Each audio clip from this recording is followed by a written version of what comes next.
Your turkey is always the focus of the Thanksgiving meal, and as such, it must come out perfect in taste and in looks. This recipe is going to assure you just that. I hope you give it a try. I know you and your guests are just going to be amazed with how good this will turn out to be. Our turkey has been brining for about 24 hours at this point, and now I'm going to prepare the marinade. So let's do it. So I have here some sage, some rosemary, thyme, 2 lemons, some ginger, and some garlic. I'll also be adding some onion powder and some black pepper. I'm going to start off by chopping my ginger, which will make it easier for the food processor to get through it. I don't want too many strings of ginger in the marinade.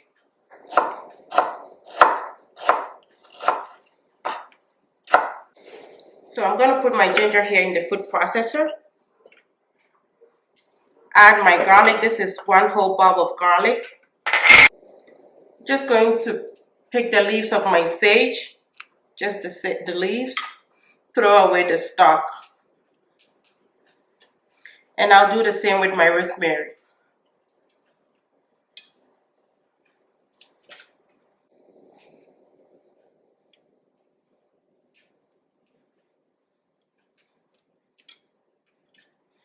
This is going to assure you that this turkey that you're going to make comes out just very well seasoned, huge on flavor, and because of course it is brined, turkey is going to come out perfect, very juicy. So I'm going to do the same with my thyme. Try, it's hard, but try as much as possible to leave out the branches. Trying to get it this way is not the right way. You don't really get anything. So going downwards, it's like you're going in the opposite direction of how the leaves are going. So that makes it easier. I'm also going to zest my lemon right in here.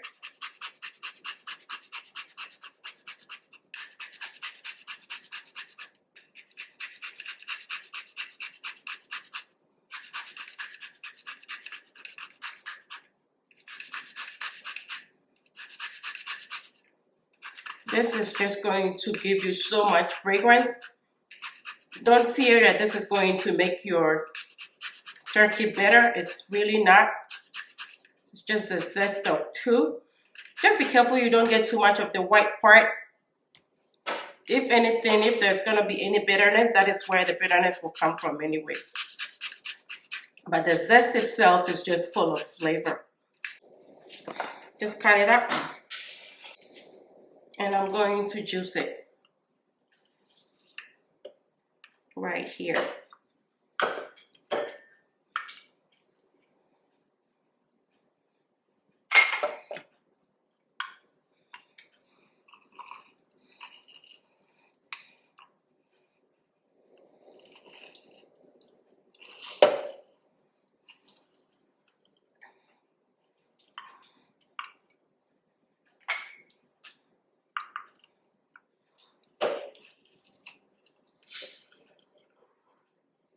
And add my onion powder,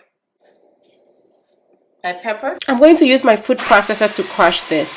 I like to use the food processor because I want every part of my herbs to be seen. This is garlic herb butter marinade, and I want it to show on my turkey. I'm going to melt about 2 tablespoons of butter. This is actually salted. You can use salted or unsalted and adjust your salt accordingly. We have to remember that the turkey we are going to be marinating has been brined, so it is perfectly salted anyway. You just want that little bit of salt on your ingredients that go in the marinade. So I'm done blending everything. I'm going to transfer it here into my butter that I've just melted. Mix everything up. And we'll be ready to apply on our turkey.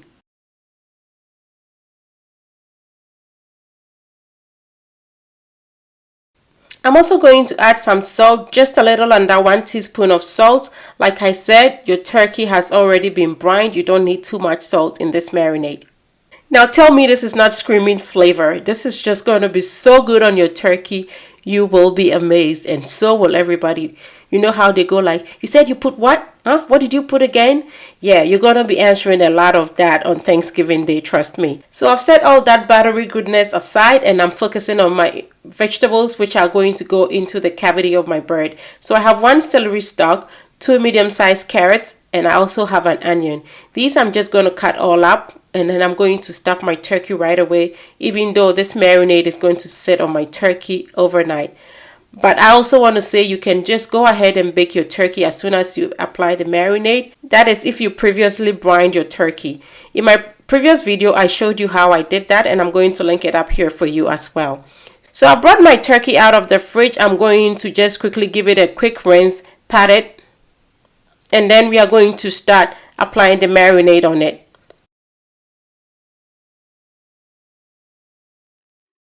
To ensure that the marinade actually gets to every part of the bird, especially the actual meat, I'm going to lift the skin just like I'm trying to do. Please be careful if you are going to do that. You don't want to rip the skin of your turkey. Remember, this breast part actually is the presentation part of your turkey. So you want to be very gentle. Preferably use 1 or 2 fingers and work your way up until you get everything lifted up. And I'm also going to do that on this opposite side, which is the neck part as well. I like to leave most of the skin on the neck part on, and that allows you to just tuck it so that your whole bird is covered on that side. And then of course, once you serve it, you can choose to trim it off, but it is perfect this way. It makes your turkey look beautiful. I'm going to start applying my marinade. I like to go under the skin, rub it, work it all the way to the other end of the chest, just like that. I mean the breast. And you just want to make sure that every part of your turkey is very, very well covered with this marinade, which I'm going to be doing now. So into the cavity as well. Yeah, slaughter some there because you want this to be good everywhere. Every piece of that turkey has to come out absolutely delicious. Delicious,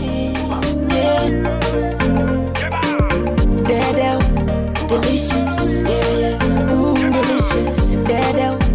delicious, yeah, delicious, delicious, delicious, delicious, yeah, delicious. Have you been done? Tasty, delicious.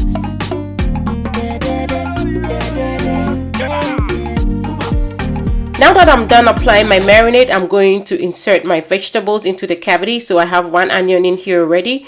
I'm going to also add my carrots and my celery. These are going to bring more flavor to your turkey. The onion and celery will bring some aroma, and that carrot is also going to bring a little bit more flavor in here.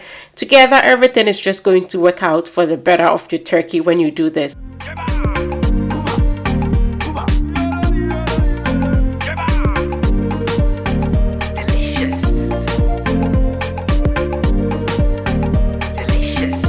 Now our turkey is perfect, ready to go in the fridge to marinate overnight. So the next day when you're ready to bake it, it's pretty simple. You just turn on your oven and you bake it.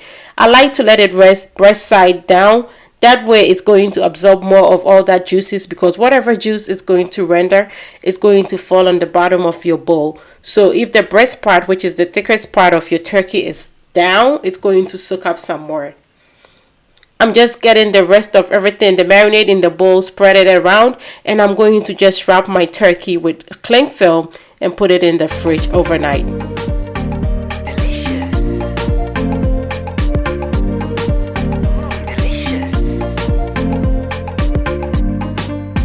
Delicious. Delicious, yeah, delicious. Delicious. Next day, I brought the turkey out of the fridge.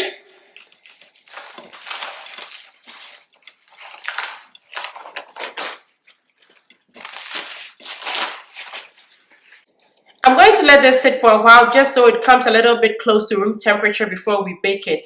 In the meantime, I'm going to start preparing my roasting pan. To get our roasting pan ready, I'm going to chop some celery. I'm also going to add some carrots, 1 onion. I'm using a red onion, but you can definitely use whatever you have.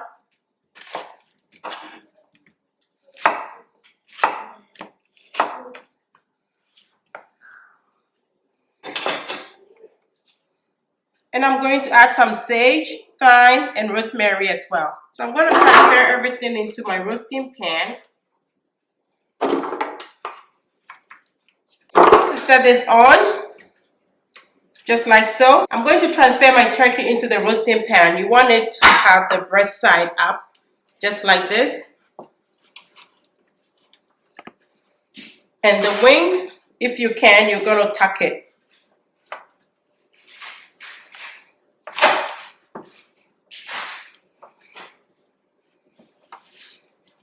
So it doesn't burn. Okay, the wings are behind it, so it's not going to burn. You want to make sure to tuck this like this, inward.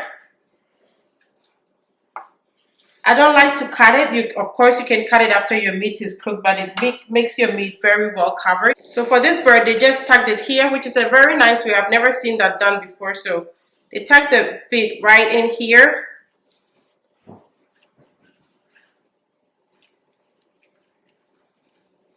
And crossed it. You can do that,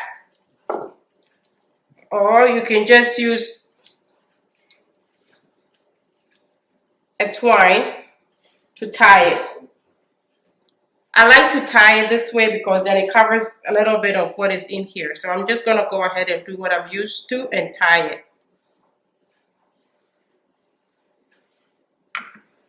I pre-cut my twine because I don't want to make it all dirty, so you have to think ahead. I have some baker's twine here. And using that, I'm going to just tie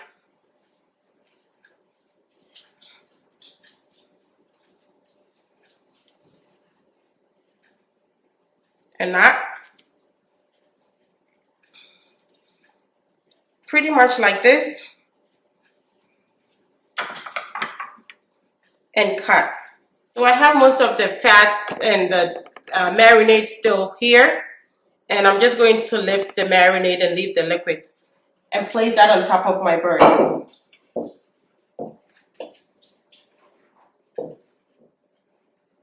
So pretty much like this, just pile it on there. It's going to cook and melt, and everything is just going to spread around. Remember, it has a lot of butter in here. So the rule of thumb for cooking your turkey to perfection is for every 1 pound, you are going to cook it for 13 minutes. This is actually a 13-pound turkey right here, and so that makes it 13 times 13. And for that, we are going to cook this in here for approximately 3 hours if you do the math. So into the oven we go. I'm going to bake my turkey undisturbed for the first hour and a half. To my pot, I'm going to add a cup and a half of free-range chicken broth, some thyme and sage, and some butter. This I'm going to just let the butter cook in here, dissolve the herbs in there, also just get a chance to boil so it gives off its fragrance and flavors. And I'm going to turn down the heat and let this cool down. And this is what I'm going to use to temper my turkey. That is, I'm going to use that to prevent my turkey from drying out the skin actually of the turkey, because moisture inside the bird is assured by brining it. But you want it to stay beautiful and not overcook on the outside so it ends up burning or not looking so desirable. I want to have a very golden, beautiful turkey on the table. So I've let this cool for a while. My turkey has at this point cooked for the first hour and a half, or baked I should say, and I'm going to start tempering it. So I'm using my syringe. This is just my basting syringe, and I'm applying some of my broth that is infused with the herbs and has all that butter on it. The butter here is going to cling hopefully to the skin of your bird, and it's going to give you that beautiful gloss that you want. From what she was kitchen, So I'm going to be doing this every like half hour. I'm going to open my oven and apply a little bit of moisture. That way it is going to reduce the outside temperature of the turkey and help it to cook gradually to come out looking beautiful. Our turkey has cooked for 2 hours at this point. It is looking gorgeous. It's really getting there. I'm just going to rotate my roasting pan. That way you have an even distribution of heat. You want both sides of your turkey to look as much as possible the same. So rotating the pan helps in that regard. I'm going to continue to ensure that my turkey stays moist on the outside so it cooks beautifully by applying more of my broth, making sure that every part, especially or every part that is upward and being hit by the heat directly, I'm going to try to apply some. So especially the wings, do well to apply a lot of moisture to it. You want it to come out juicy and perfect because you know those kids always want that turkey wing, okay? It has to be perfect for them. So I'm going to actually tent my turkey at this point as well. So I'm going to allow it to cook for the next hour, covered with foil, because you see it is getting golden. I don't want it to end up being burnt. So I'm going to just put the foil on it, push it back in here and let it cook for the next hour covered. So it's been another hour. So technically 3 hours into cooking my turkey. It is looking beautiful, glossy. I'm just going to let it cook for an extra 20 minutes uncovered. So it is going to come out perfect. And here it is at this point. Thanksgiving turkey in all its glory. If it could talk, it would be telling you and everybody else looking at it, I know I'm pretty. Just watch me. Look at me. And I was made with lots and lots of love. I'm going to allow this to rest. I'm going to actually lift the rack from my pan, set it aside, because I need those pan drippings to make my gravy. I'm going to cover this. You want to cover with foil so that it maintains some heat and also moisture. My pan drippings I'm going to use to make some absolutely delicious gravy, and that is coming up next. Now of course you want to garnish your bird because it is the center of attention, and bring it to the table. And just like that, you can give yourself a round of applause because you're going to be named the hostess with the mostest. Everybody's going to enjoy it. So now that everybody has admired the turkey, everybody obviously is ready to get a piece of it. And now that you've received all the accolades for looks, let's see what you get for taste. And here we are. Look at how beautiful your turkey is. Juicy, juicy. You see all those juices running out? Absolutely delicious. Well, thanks so much for watching. It will be such an honor for you to try this recipe. Please do give me a thumbs up and share. And until I come your way next time with something delicious, be loving, be kind, be happy.